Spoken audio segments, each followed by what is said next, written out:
बिस्मिल्लाहिर्रहमानिर्रहीम। अस्सलाम वालेकुम नाज़रीन इकराम, मैं हूं मखदूम शहाबुद्दीन और आप देख रहे हैं मेरा फेसबुक और यूट्यूब चैनल। उम्मीद करता हूं आप सब लोग बखैर वाफियत होंगे और जहां भी होंगे अपने अहले खाना समेत खुश भी होंगे और महफूज भी।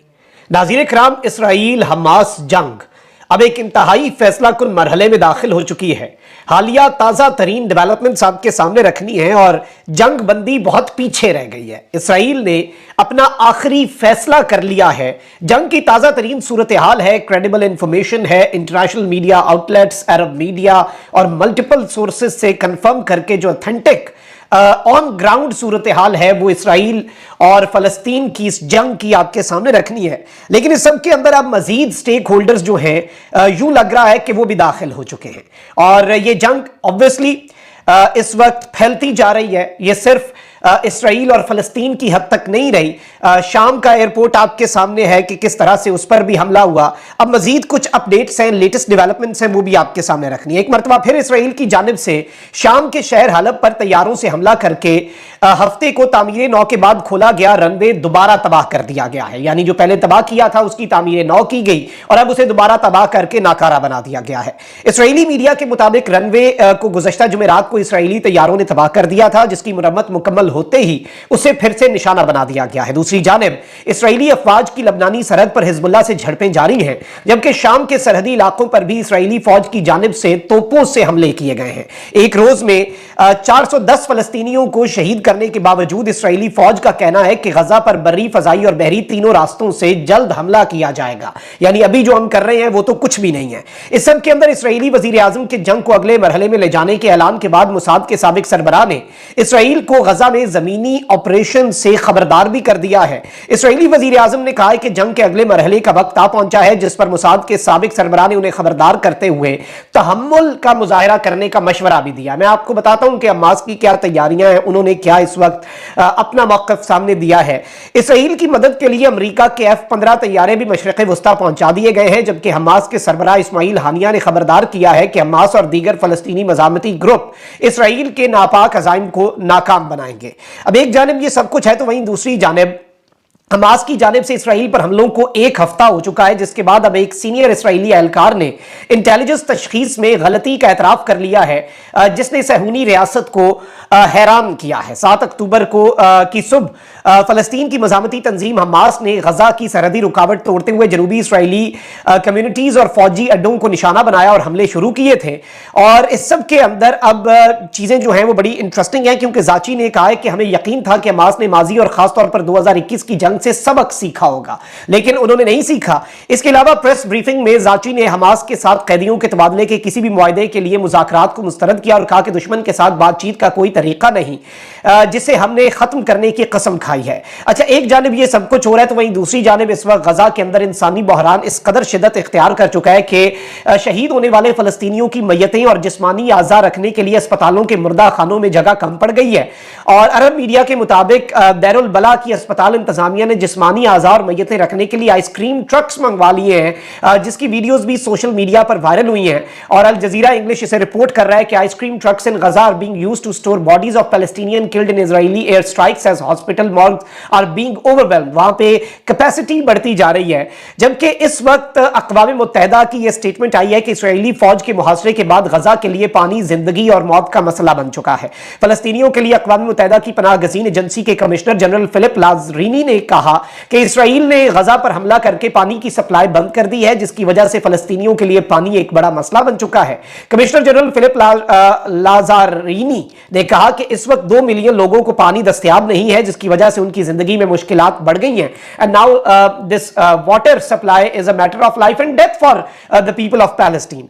लेकिन अब यहां पर आप ये देखें कि एक कॉरिडोर खोला गया, कहा गया कि ये सेफ पैसेज है, यहां से लोग निकल सकते हैं। वहां से लोग गए, वहां पर हमला हो गया और ऑब्वियसली अब लोग वहां से निकलने के से पहले भी 1000 मरतबा सोचेंगे कि जिस जगह के बारे में कहा गया कि यहां से निकलेंगे सेफ रास्ता है, उसी को जब लोग निकले तो उसी पर हमला हो गया। इसकी वजह से बहुत ज्यादा अब लोग डरे हुए हैं, खौफ की फजा है।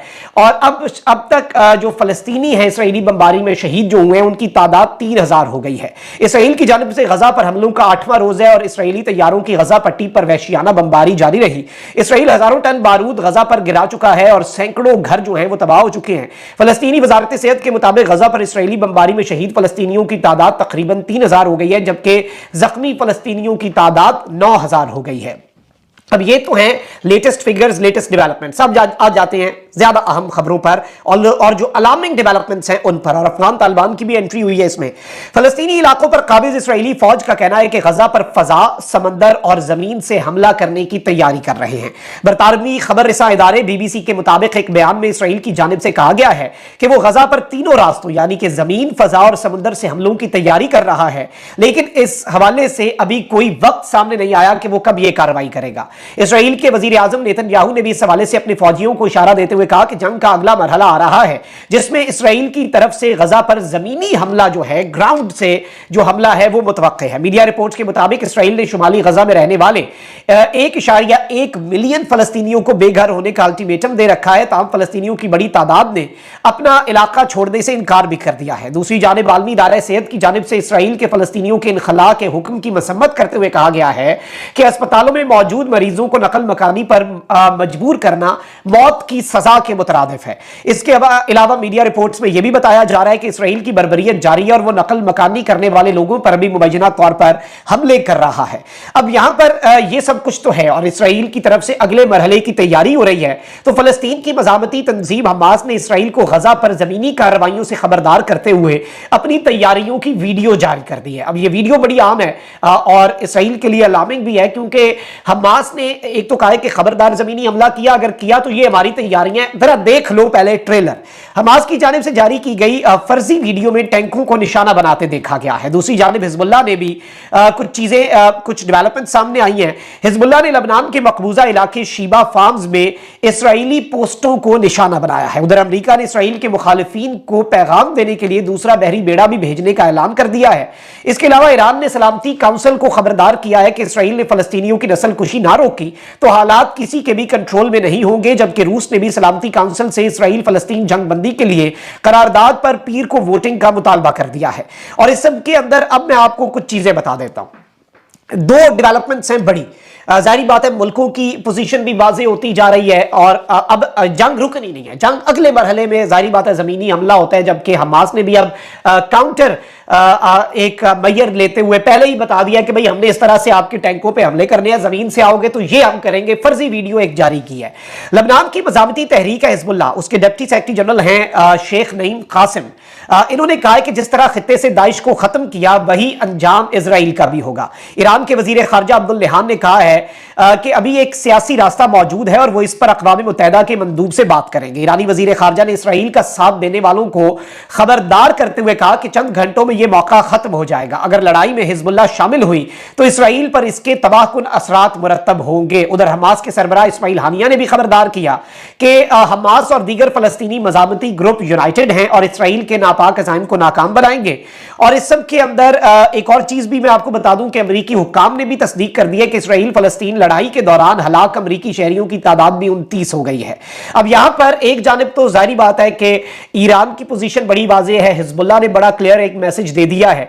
तो अब यहां पर जो अफगानिस्तान है, अफगानिस्तान के अंदर अबूरी हुकूमत है, अफगान तालिबान की हुकूमत है, अमारात इस्लामी जो है उसने भी एक बड़ी अहम तरीन स्टेटमेंट देके फलस्तीनी जो है उनके जज्बे बढ़ा दिए और उन्होंने कहा है कि दीन और वतन हमारे दो मतमाए नजर हैं। यानी ये दो चीजें ऐसी हैं जो हमारे लिए मेन फोकस है, दीन और वतन।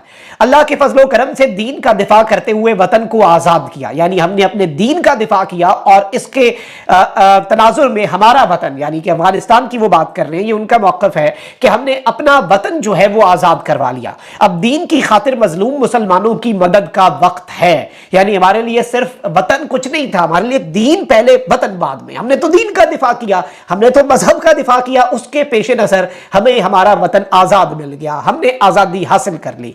अब अगला मरहला, और याद रखिएगा ये वही लोग हैं जो भी हो जाए, पाकिस्तान के कुछ डिफरेंसेस हैं और पाकिस्तान को बहुत से तहफ़्फ़ुज़ात हैं, लेकिन इन्होंने जो भी हो जाए अमेरिका के हवाले से, जो जिस तरह से अमेरिका का इनखला हुआ, आपको पता है कि बहुत बेआबरू होकर तेरे कूचे से हम निकले। तो जो भी है, इन्हें अमेरिका की भी आदत है, क्योंकि जाहिर बात है अमेरिका इस वक्त सबसे बड़ी तड़ियां लगा रहा है कि हम ये कर देंगे वो कर देंगे। तो ये वो हैं जो अमेरिका को भुगता चुके हैं, ये वो ग्रुप है। तो कह रहे हैं कि अब दीन की खातिर मजलूम मुसलमानों की मदद का वक्त है, अल्लाह हमें इसमें भी सुरखरू करेगा। अब मेरे लिए ये स्टेटमेंट बड़ी आम है, और जाहिर बात है कि हम तो अमन की बात करते हैं, हमारी दुआ है कि अमन हो, और जो बेगुनाह का खून है वो बिल्कुल यकीन माने अर्श हिला देता है। तो बेगुनाह जो हैं, जो इस जंग के अंदर निशाना बन रहे हैं, उनके लिए भी दिल जो है वो रो रहा है। जो शहादतें हो रही हैं फ़लस्तीन में, गजा पट्टी पर, उनके ऊपर भी दिल जो है वो खून के आंसू हो रहा है। और ये जंग जो है अब ये थमती हुई नहीं बल्कि फैलती हुई भी दोनों तरह से, इस तरह से भी फैल रही है, यानी दीगर मुल्कों की तरफ भी जा रही है, ये जंग का दायरा कार फैल रहा है, और इसका मैग्नीट्यूड यानी ये वर्टिकली भी और हॉरिजॉन्टली भी ये जंग जो है ये बढ़ती जा रही है। ये इसका मैग्नीट्यूड भी अब बढ़ता जा रहा है। और इसराइल ने जो तैयारी कर रखी है एक बहुत बड़े हमले की, जिसमें जमीनी हमला भी होगा, गजा पट्टी के अंदर दाखिल होने का मंसूबा है। जाहिर बात है हमास उसके जवाब की भी तैयारी कर रहा है, और हमास ने इससे पहले एक बहुत बड़ा सरप्राइज दिया, क्योंकि इसराइल अपनी नाकामी का एतराफ कर रहा है। And it was a surprise attack, and it was unexpected, and they were not even ready for an attack of this magnitude. तो जाहिर बात है कि इस मर्तबा भी दोनों साइड से ही चीजें जो है वो बड़ी क्लियर होती जा रही है कि कोई भी साइड जो है वो पीछे हटने के लिए, अब इसमें इंटरनेशनल बॉडीज जो हैं उनका बहुत ज्यादा किरदार है, पीस मेकर्स का बहुत ज्यादा किरदार है। लेकिन पीस दुआ तो हो सकती है हमारी कि अमन हो, लेकिन करीब करीब अभी आप कह लें कि मुज़ाकरात, जंग बंदी, सीज फायर, इसके इम्कानात नहीं बल्कि अगले ऑफेंसिव की तैयारी हो रही है, जो कि बहुत ज्यादा अलार्मिंग हो सकता है। कमेंट सेक्शन में राय का इज़हार जरूर करें। अपना बहुत ख्याल रखें। अल्लाह निगहबान पाकिस्तान जिंदाबाद।